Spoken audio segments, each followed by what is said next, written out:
What's up, everybody? I hope you're doing well. Welcome to the extended cut, minimally edited podcast version of this week's episode, where we're going to dive into confronting our clients non-judgmentally. I have been enjoying dabbling in the land of doing these kind of role play skits with my mediocre acting skills. But you know what? That's what it's like when we do our role plays together in, grad school and consult group and all that. So you get to see my awkward acting skills on display as well.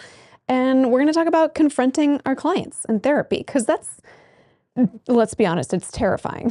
Though I will say, as I was scripting this episode, there are a lot of things that used to feel a lot more confrontational in therapy that now just feel really matter of fact. I don't feel so scared leaning into them, because I think with the right tools, a lot of confrontational conversations can still feel like a very positive and compassionate and therapeutic interaction. It doesn't feel like, hey, you stop doing that. So in today's episode, I thought I would go ahead and share some of my favorite tools to segue into a confrontation with a client in a way that doesn't feel so confrontational. It feels loving and non-judgmental and supportive, because that's what we're doing here as therapists, right? I know for me, in my earlier days, I used to have so much trouble actually, quote unquote, confronting clients, because I didn't want to come across as mean.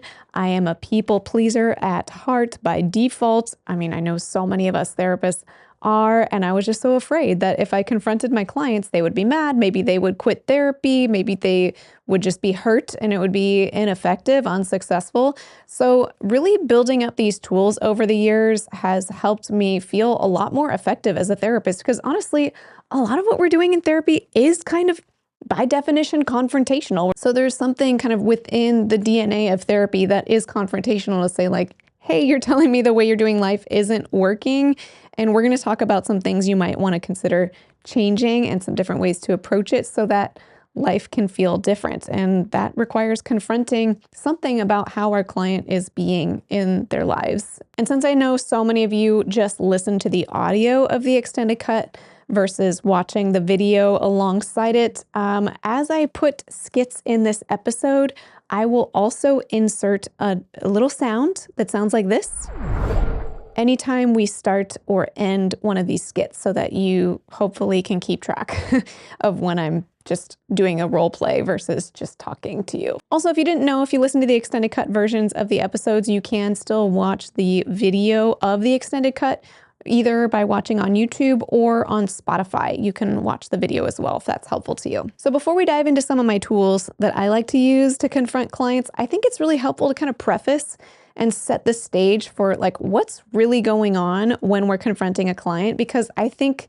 socially, societally, and maybe even sometimes as therapists, we can feel like confrontation is confrontational, like we're maybe coming across as judgmental, that maybe somebody is maliciously doing something that's bad or evil, and now we're calling it out. And so it's inherently this like conflicted interaction. So even though sometimes that might be true, like a client is, I don't know, intentionally hiding something from us, especially in certain settings, that might be especially true. I'd say most of the time in most settings, clients are not trying to hide something from us. They're coming because they genuinely want some help. And if we need to confront them on something, it's much more helpful to me to offer more of that benefit of the doubt, that like they might not even realize what they're doing. And so me confronting them is not saying like, hey, you stop pretending or stop hiding or stop, keeping a secret. It might be that I'm illuminating something that they have yet to really see for themselves. I won't dive into this in today's episode, but self-deceit is something that we all participate in. It's like part of how our brain makes schemas and makes sense of things. And so we deceive ourselves into thinking like we're good people or we don't do harmful things or whatever it is. And so we might not even realize how, even though we're well-intentioned, some of the things that we're doing might be harmful or not aligning with who we are and that sort of thing. So I like to go into confronting clients with that framework in mind, giving them the benefit of the doubt. So from that framework, it already feels less confrontational, because it might seem more like I'm just kind of catching a whiff of something that my client would also want to know about, but they haven't caught the whiff of it just yet. And so it's part of my role as their therapist to sort of be like, hey, I'm smelling something a little fishy. Did you catch it yet? Can we talk about it? I bet you want to know about this, right? So we're working as a team together, and I might just be cluing my client in on something that they haven't yet caught on to, but would want to know about. And some other kind of important baseline foundational concepts are, of course, anytime that we're confronting a client on anything, it's important that we have some amount of rapport built, some amount of consent around the idea of like, yeah, I might say some things that are a little bit challenging to hear. And sometimes we might even want to ask permission before each individual moment of confrontation. But yeah, if you're meeting your client on day one and you're just listing out all these things that they're doing wrong or that are inconsistent about their choices, I mean, that's a recipe for disaster. So of course, as always, make sure that they have a sense of trust, that you are for them, you are on their team. And I've noticed the longer that I work with folks and the more trust we have built up, the much easier it is to just name something like, ooh, that stands out to me that you did that behavior because I know that that's not who you are. So, what happened there? And it could feel really casual almost. And if the trust is there, you don't have to necessarily pull in quite as many tools to confront a client. And as is true with pretty much any of these episodes, I'm just listing out some of the strategies that I've come to learn that are relevant in the context where I work. And so these might not apply in the exact same way in all different work settings, but I hope that by showing how I like to do things in my setting, that it can give you some sort of framework to build off of and potentially even critique or change it to fit better wherever it is that you might be working. And a theme that happens across all of these types of confrontation, you might notice, is that generally I'm giving my client the benefit of the doubt. I'm validating their good intentions. I'm validating the parts of them that I see that are good. I'm offering compassion, and I'm leaning in more to curiosity and gentleness rather than like wagging a finger and sort of being like, how could you do this? So one of the strategies that I find myself using in a lot of scenarios, but certainly in these kind of more confrontational scenarios, I like to call playing dumb, which is basically like, I'm noticing that you said that you're valuing these things, but I also witnessed these behaviors. And so like, I'm kind of confused. Can you help me make sense of all of these variables at play? One of the advantages of playing dumb is it leans into curiosity and gentleness rather than like, I already know what happened.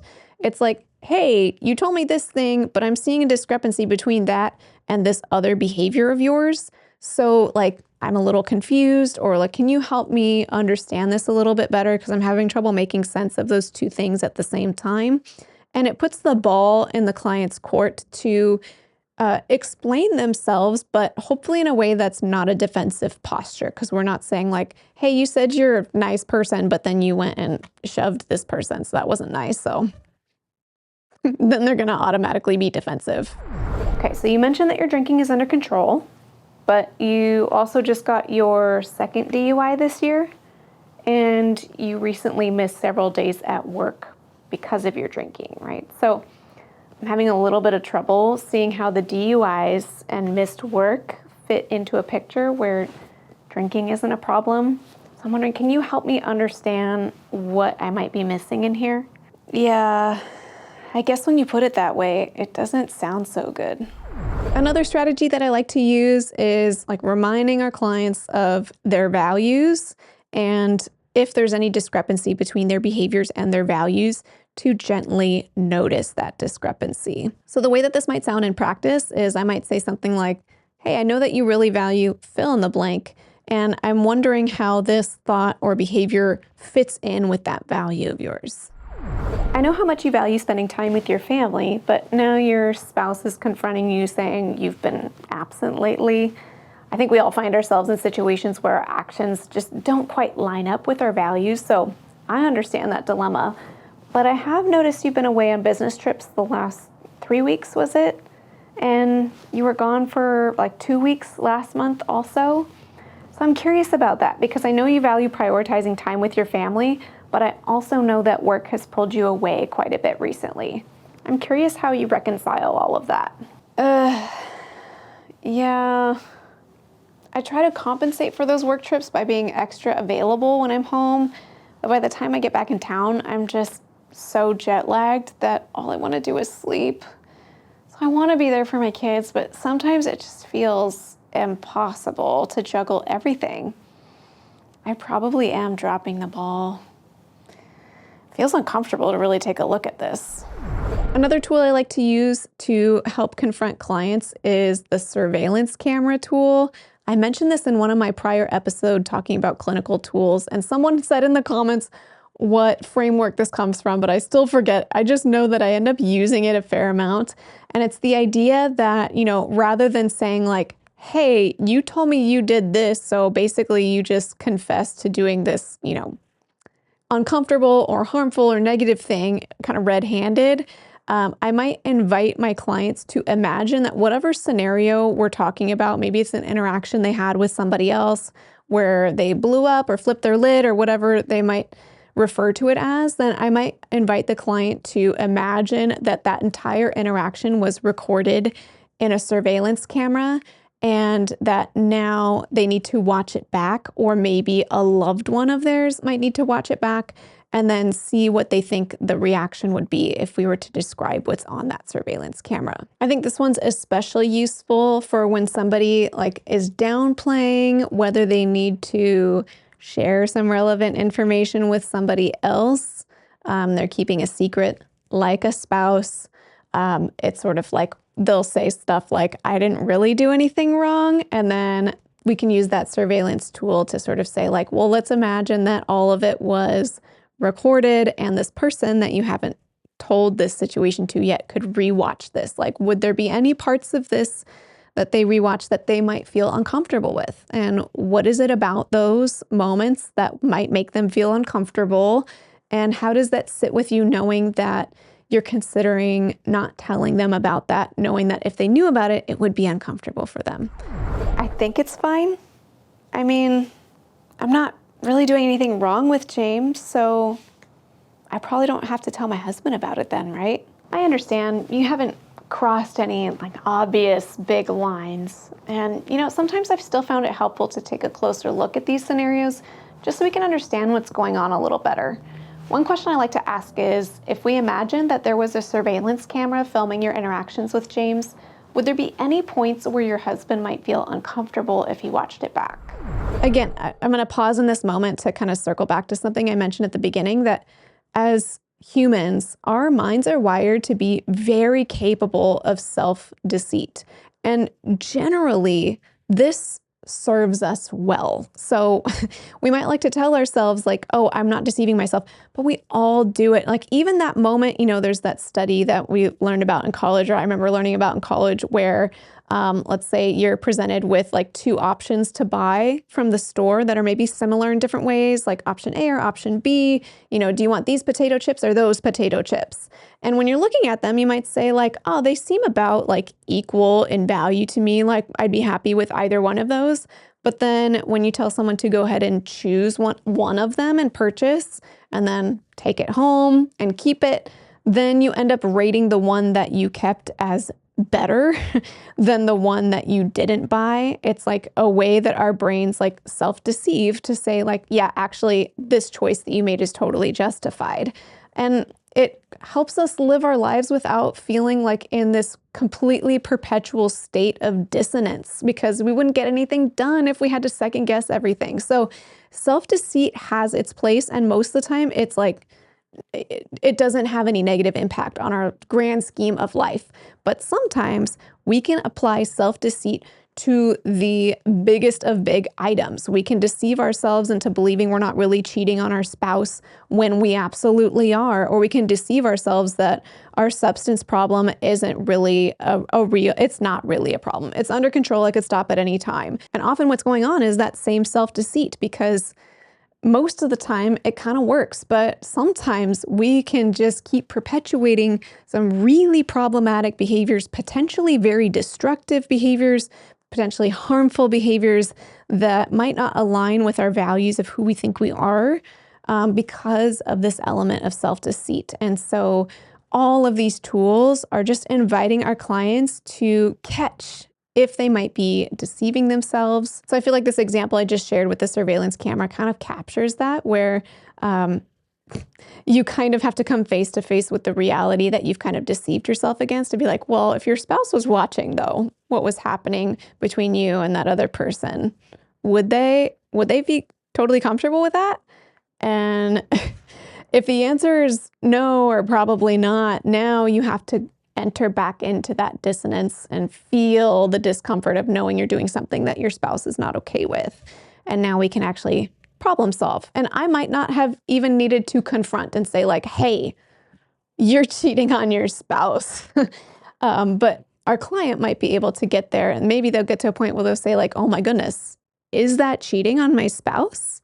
And then you can have an interaction around that. Like, well, do you think your spouse would consider that cheating? And you can confront somebody without just sort of wagging a finger at them. Before we go into the next strategy, I'd like to thank Powbox for sponsoring today's episode. It wasn't until a couple years ago that I first learned that even with assigned BAA, Google Workspace and Microsoft 365 can't guarantee that 100% of the messages going in and out are HIPAA secure. So without a tool like Powbox operating on the back end, it's almost impossible to stay HIPAA secure unless you forego email altogether. Even if you exclusively use a secure portal to discuss protected health information with your clients, there's still going to be potential clients reaching out initially, and also some clients who will still try to email you because, I don't know, they forgot their password for their portal and they're trying to reach out. So with a tool like Powbox, you can guarantee that every single message is protected. Powbox is super easy to set up, and it's kind of a one and done situation. Like, you just spend a few minutes initially setting it up, and then it's just continuously quietly running in the background. Powbox offers a 14-day free trial to everybody, and they're offering a special discount to Private Practice Skills listeners. Just use coupon code SKILLS at checkout in order to receive $250 off your first year of Powbox. That's Powbox spelled Paubox. Thank you again to Powbox for sponsoring this episode, and now on to the next strategy to confront clients. Another tool I use for confrontational interactions is psychoeducation. So an example of where this might come up is, let's say I'm interacting with a client and I'm realizing that they are exhibiting harmful, potentially abusive behaviors towards anyone in their lives, but I'm realizing they don't realize that that's what that behavior is. They might say like, oh, well, I meant well, or at least I didn't let it escalate to this really awful point. Or, that person knew I was just joking, so, it wasn't harassment. If I'm starting to realize that this person is actually demonstrating genuinely harmful or abusive behaviors, then psychoeducation is a tool I will often utilize. I know that you haven't laid hands on your partner. Things have only gotten to the point where your anger kind of bubbles over, and then you say things in the heat of the moment that you don't really mean. But I think it might still be helpful to go over some of the more subtle signs of abuse that aren't just physical. Sometimes people don't always realize that other things we say or do can have just as negative of an impact on our partner psychologically as laying hands on them. Would it be all right with you if I ran through some of the other ways that abuse shows up in relationships? Yeah, I guess that's a good idea. I mean, I really don't want to hurt them, so I should know. For the purposes of this role play, I'm not going to run through all of them just in case maybe it gets too triggering for someone. But after listing a few examples, then I might say something like, okay, so now that you've gotten a little bit of a flavor for the different ways people can harm their partners, is there anything I listed out that might look similar to ways you've treated your partner? One of the benefits of using psychoeducation in a moment like this is when we are pointing out somebody else's potentially very harmful behavior, or maybe it's criminal behavior or something like that.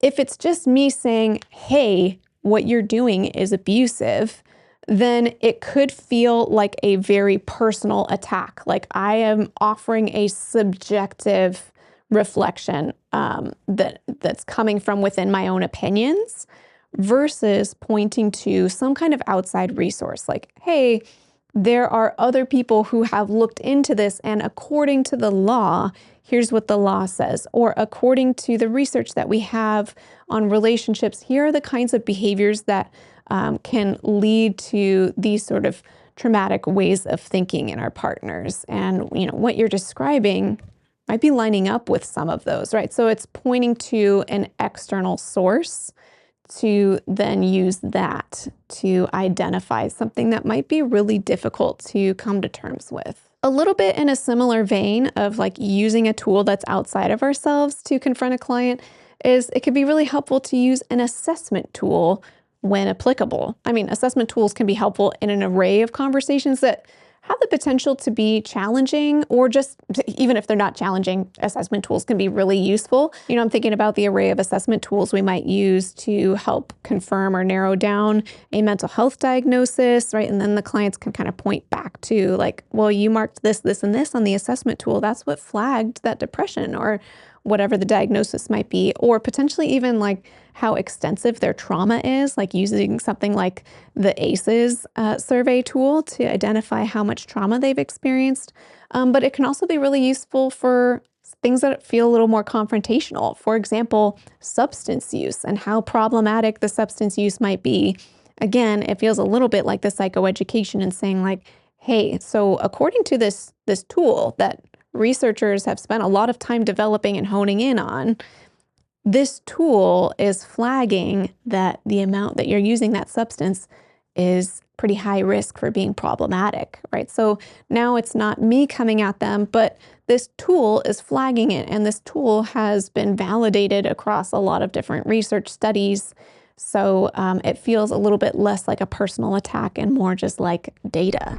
I think it can be helpful sometimes to use a screening questionnaire to better understand the extent of someone's substance use and its impact on their life, just to kind of see where you fall compared to, averages. Would you be willing to do a quick screening questionnaire with me so we can just see where things land for you? Then you can implement something like the tobacco, alcohol, prescription medication, and other substance use tool, or the TAPS, and the TAPS too, to see their results. Okay, so based on the results from these screening assessments, you scored a 3 for alcohol use. I know, what does that mean? So potential scores can range from 0 to 4, and a score of 2 or higher signals a high risk of problematic alcohol use. So at least based on what this questionnaire is looking at, it has me feeling pretty concerned about how much alcohol you're consuming. I'm curious what your reaction is to hearing that this score says that you're at pretty high risk of problem alcohol use. Wow. I guess I didn't realize it was actually that bad. I mean, I know I enjoy a drink here and there. I just figured that was pretty normal. But I guess you're saying it's not, huh?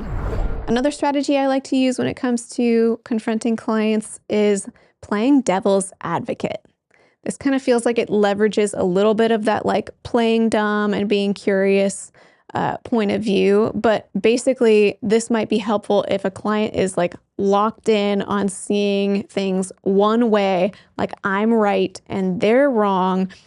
If we can invite a client to play devil's advocate while heavily validating their experience, then it might allow them the opportunity to briefly step outside of their own perspective and at least for a moment, try on a different way of seeing the situation, especially if there are some details about the situation that are flagging to us of like, this client might not be seeing the situation accurately.